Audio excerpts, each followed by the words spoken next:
What's up, people? Excellent connection. How's it going? How's it going? Voice check, voice check. Going, how's it going? Voice check, voice check. Perfect.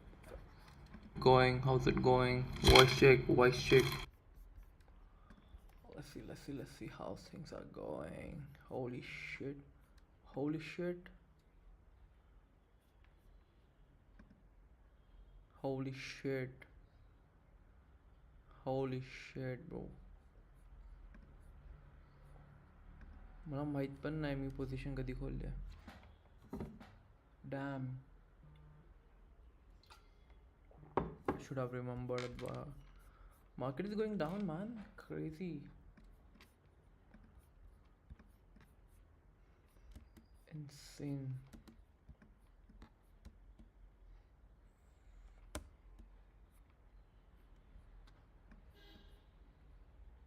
Yeah, I think consolidation. Freak. Shouldn't it go up? Be me profitable. Let's go. Let's go. Let's go.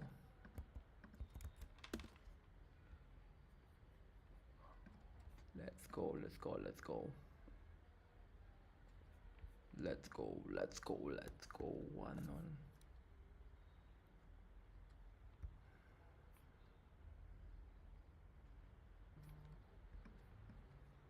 Day bot, man. That's crazy.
As a website, link there. At least I technically.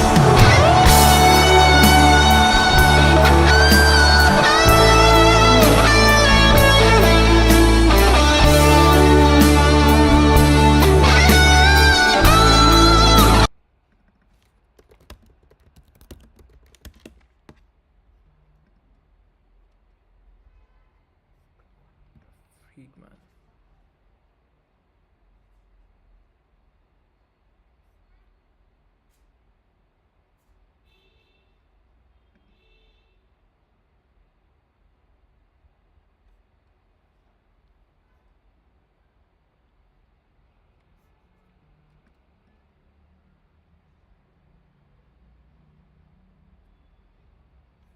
So let's see what happens.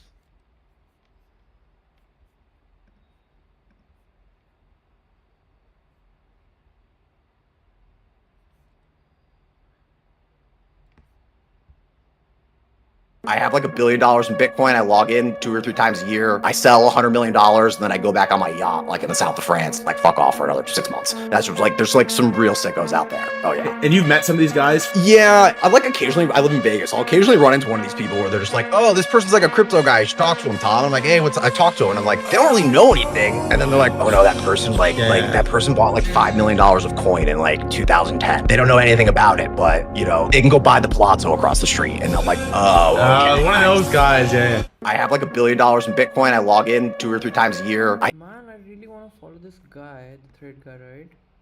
The thing is, I don't understand where do I get his content? For example, this is a YouTube channel for sure. What's up, gentlemen? Yo, what's good? What's good? But look, I can't understand like who this guy is talking to. For example,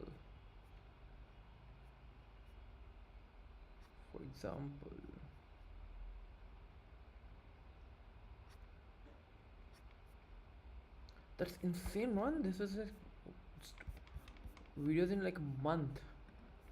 What's up, gentlemen? Yo, what's good? What's good? Prophet, welcome back.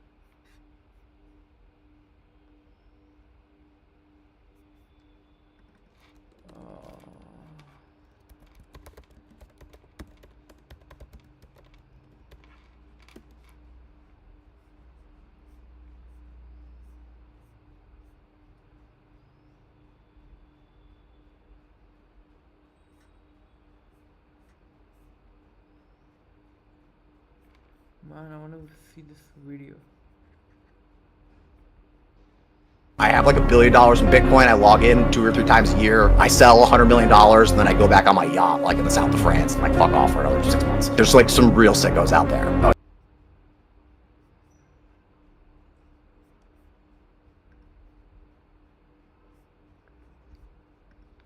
I have like $1 billion. Let's see.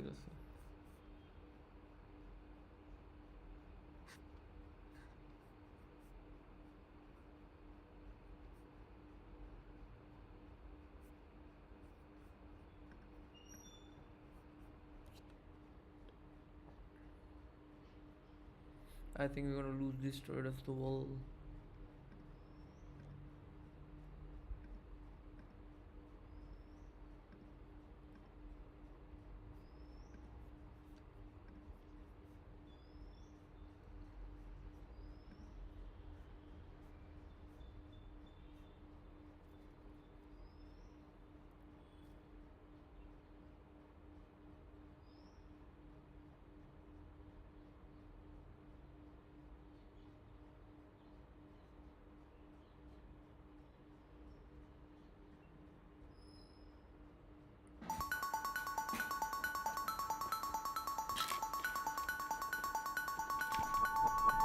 What's up, Ansem Toli? First live stream on the Solana X. I'm pretty honored, I'm not gonna lie. How are you guys? Good. Ansem, good to see you as well. Man, how are you? It's awesome. My favorite phone salesman is here. We talked to Emmett right before from Solana Mobile. It was awesome. That guy's a fucking Chad, dude. Yeah, he's great. He is personally shipping phones into the US one at a time. And you're personally selling them. I told him to get me a ref code, and maybe we could get some more sales. Also, Ansem hype basic all-time high today. I mean, it's a good day, huh? Bro, we're locked in. Trades are hitting. We're on. I know. When you're finally back on Twitter, we love to see it. But look, I appreciate y'all joining at the same time. I think it's going to be a fun one. Solana founder, biggest Solana bull. I got some questions for both y'all.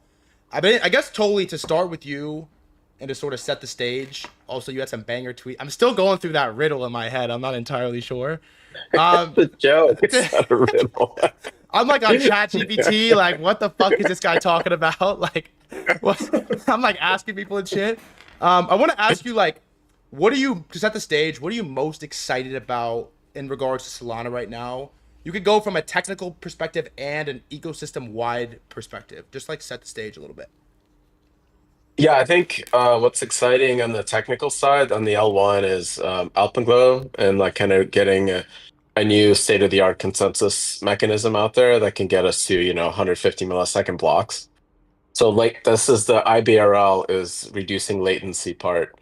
Um, and then working with Max Resnick on multiple concurrent leaders, this is to make sure that there is a competitive block producer at any given moment in time. So a user, an app, a wallet can decide, do I send my transaction to block producer one or block producer two? Crazy.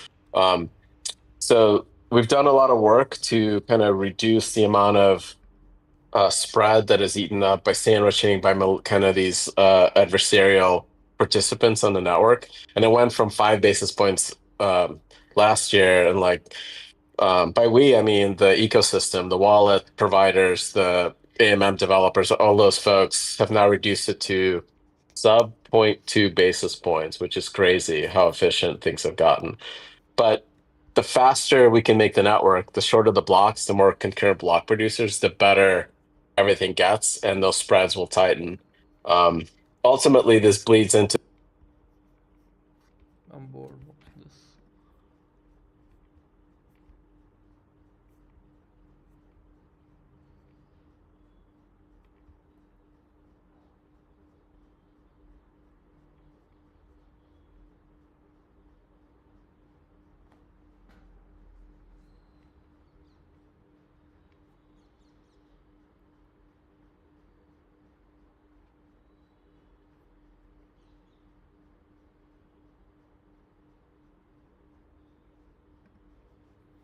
What's up, gentlemen? Yo, what's good?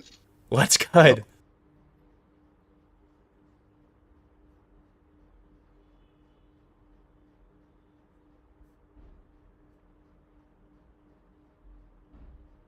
भैया घर का किराया देना था कुछ पैसे This video is sponsored by War Thunder. At just 21 years old, a man named Shane Copeland created Polymarket, a gambling website that's considered the biggest prediction market platform in the world. With a 90% market share of the industry, and around $1 billion valuation, an unlimited amount of mainstream attention and more, it's clear that Shane's creation proves he's a genius for his age. However, his innovative product didn't come without controversy. From the US government battling with him relentlessly to the FBI raiding his home, it's clear that Shane has dealt with bigger problems than the average doom-scrolling Gen Z. So how did such a young kid create such a massive business while also going to war with the biggest government in the world? To answer that, we first need to know how he got the idea to start Polymarket in the first place, which brings us to his childhood. While growing up in the Upper West Side of New York City, Shane always knew he was smart. Now, with both of his parents being college professors, him being this way was bound to happen. And his excellent grades at the Beacon School, a selective public high school in New York City, proved this even more. But while acing his assignments in his technology and coding classes, he was dealing with a problem.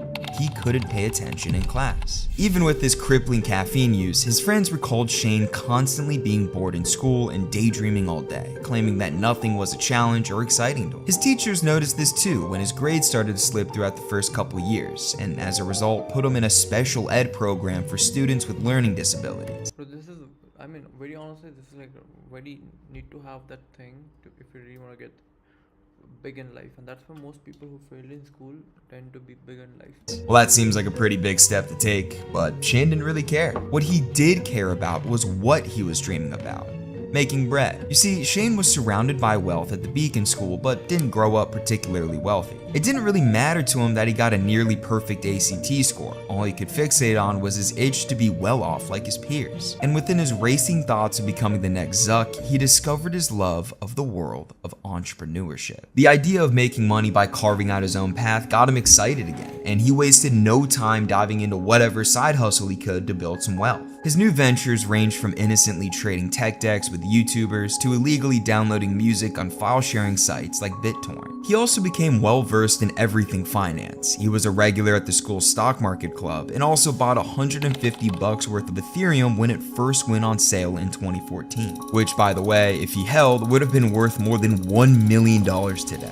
That's gotta stay. But Shane didn't want to settle for just a cool mill. No, he had his sights set on the 10-figure club. People like Mark Zuckerberg and Travis Kalanick fascinated him, and he would stop at nothing to be mentioned in the same breath as them. But realistically, becoming a billionaire at 16 years old obviously wasn't gonna happen for him unless the price of tech decks went up like 100,000%. So he did the next best thing to at least get his feet wet in the world of tech founders. He interned at a tech startup. Now, how in the hell would an anxious 16-year-old land an internship of that caliber? Well, he forced his way in. Around the time, New York City had a steaming hot up-and-coming startup, Genius, the lyric and web annotation company. Shane thought interning here would be perfect, as he had a near encyclopedic knowledge of major tech entrepreneurs he could contribute to their site. So he started aggressively cold emailing everyone at the company, including its 3 founders. And when his pleas to provide free labor were rejected, he turned the aggression up by showing up to their office in person and attempting to convince them that he deserved a spot on their roster. I can never imagine myself at that age having the balls to bust down the doors of a company like that, but it worked out. The staff at Genius were really impressed by him, not only for his massive kahunas, but because he was clearly a smart kid. From then on, Shane wrote hundreds of annotations about tech entrepreneurs for Genius, becoming the site's top expert on anything Silicon Valley. Shit, he knew so much about that world that Shane's boss had no doubt he'd become one of them. If he chooses to become a tech entrepreneur, which seems likely, I have no doubt that we'll be seeing his name in the press. And that was the most important part of this internship for Shane. It wasn't about working at a company he liked or even writing about his favorite topic. It was the people around him that gave him confidence. He said, "I remember thinking, if I get it this way, if I get it from just showing up, I'm gonna get what I want in life." And so it was no surprise that when he was admitted to NYU as a computer science major in the fall of 2016, he dropped out after the first semester to get what he really wanted in life.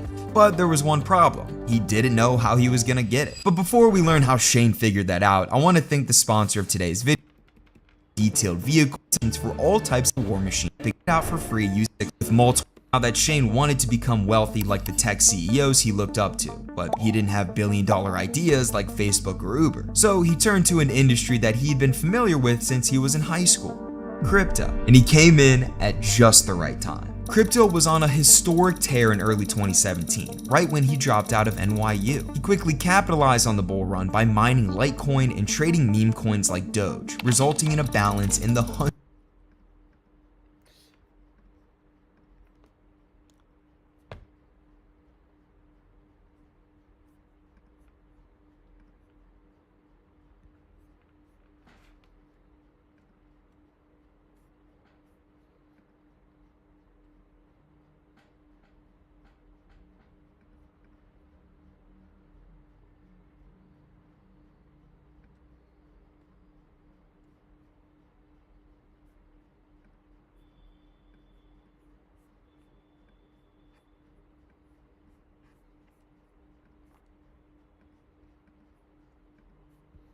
hundreds of thousands.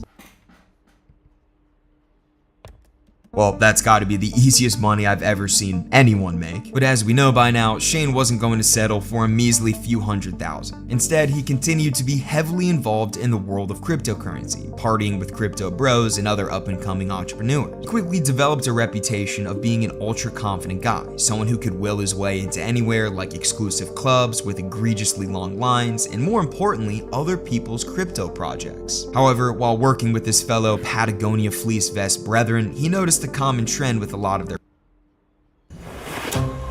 I need peaceful sleep, Rexa. Not in my job description. their projects. They were scams. The projects he worked on were mainly new crypto coins that were dubious at their core and never fully built out, and this irritated him a lot. Although a big motivator for him was to become wealthy like the kids at his high school, he didn't want to do so through scamming innocent people. So in 2019, he created an actual legit crypto project, Union Market, a marketplace for yield-generating digital assets. He was stoked to finally own he was running out of it fast. Now, he had been living off the bread he made from his crypto portfolio, a tiny amount of venture capital, and some funds from one of the crypto projects he was a part of, but it just wasn't enough. To make do, he itemized all of his possessions in a Google sheet and sold the shit to pay rent and grow Union Market. This dude was clearly dedicated to chasing his dreams. He knew he was onto something here, so much so that he was getting rid of air fryers or whatever the hell else he had left to scale it up. But the best decision Shane ever made for his vision was reading a paper. Specifically, a paper written by Robin Hanson, a George Mason University economist, titled "Shall We Vote on Values but Bet on Beliefs?" In it, George outlines a concept to restructure government decision-making by separating subjective values from objective beliefs. People would vote based on their moral values or what they want to happen, and prediction markets would be used to predict the outcomes of different policies or what people believe will happen, effectively leveraging collective intelligence to determine the most likely results of various actions. This means that rather than relying on self-interested experts, the current market odds from these prediction markets would serve as the best expert consensus, and policies would be chosen based on what the markets indicated would best achieve the desired outcomes as determined by the public's values. Shane was fascinated with this idea, enough to email George a book claiming he wanted to be the person to bring prediction markets to life. And when COVID hit during 2020, he knew it was the perfect time to do exactly that. With the world indoors panicking about not having enough toilet paper, Shane locked in his apartment's bathroom and built a site with prediction markets called Polymarket, a site that would change Shane's life forever. The concept of Polymarket was simple. Someone looking to make money on an outcome they believe would happen in the real world would visit the site and find that question's market. How many times do you think Elon Musk will tweet next week? Will a dildo be thrown on the court during the next WNBA game? Do you think Taylor Swift will get engaged? It didn't matter. All the person had to do was bet yes or no to the question. The difference between something like a sportsbook and this, however, was that the odds weren't being set by the website. They were being set by the people depending on the betting volumes of picking yes or no. If more picked yes, the more money you can make on betting no, and vice versa. All of these bets took place on the blockchain, so people looking to put their money where their mouth was had to use crypto to gamble on Polymarket. But first things first, Shane needed to get money to run Polymarket. And the way he did so was insanely impressive, relentless, and borderline arrogant. Anytime he would get in contact with people in the industry or a potential investor, he would never see them as enemies, but rather as buddies. Whether they were at a party, getting dinner, or wherever, Shane had a knack for always fitting in with whoever he was talking to, almost like it was a game for him. He never took anything personally and impressed these people with his utmost confidence he had built from working at Genius. Now, sometimes he would take it to ridiculous levels, like one time when he tried to rizz up a waitress a decade older than him and introducing Orlando Bloom as a potential investor in a meeting when he had no interest in doing so. But regardless, the message was clear for the investors that he hung out with. He wasn't intimidated by anyone or anything, and it worked out for him big time. Despite dozens of other prediction market startups failing in the past, Shane raised a hefty $4 million from various investors. Plenty enough money to hire a dozen employees and have strong initial growth for Poly